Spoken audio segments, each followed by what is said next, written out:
for the opportunity to air my views concerning the motion which is on the floor. I think, Honorable Speaker, all the members of this assembly, they knew that while I was away, two things happened in this county. I've been away for some time, and no members are aware about it. If you are not aware, Mr. Speaker, two important things happened in this county while I was away. One, there was GSU manpower in Kisii County for the last 1 week.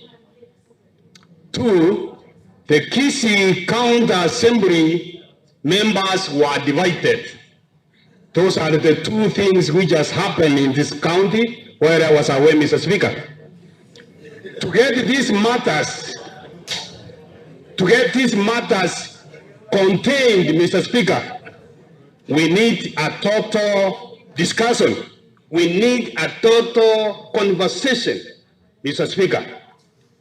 I urge you, Mr. Speaker, under your powers, before we spill all the waters in this house, we need your powers as a speaker to bring the house in order. Meanwhile, when I was seated here, Mr. Speaker, my point number 2 has been on action. I've seen some members raising the hands 20 to 25 times without being given time to speak. That's point number 2, which I said the house is divided. Point number 1 has already been seen by even everybody outside there. GSU were all over. I ask you, Mr. Speaker, this is not a small matter to have on. People are laughing here and there, thinking that we are in a memory of going for a wedding or we are doing something good. Mr. Speaker, I'm not abusing anybody, Mr. Speaker.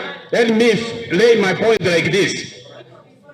When we have GSU in our county, we don't take it for granted. There is a big issue. There is a light in the tunnel which is coming. That's why I'm watching you, Mr. Speaker. We sit down as the people, we see the problem and we deliberate it. Secondly, Mr. Speaker, when the national government is doing its mandate, it doesn't mean that it's doing to our Kisii County.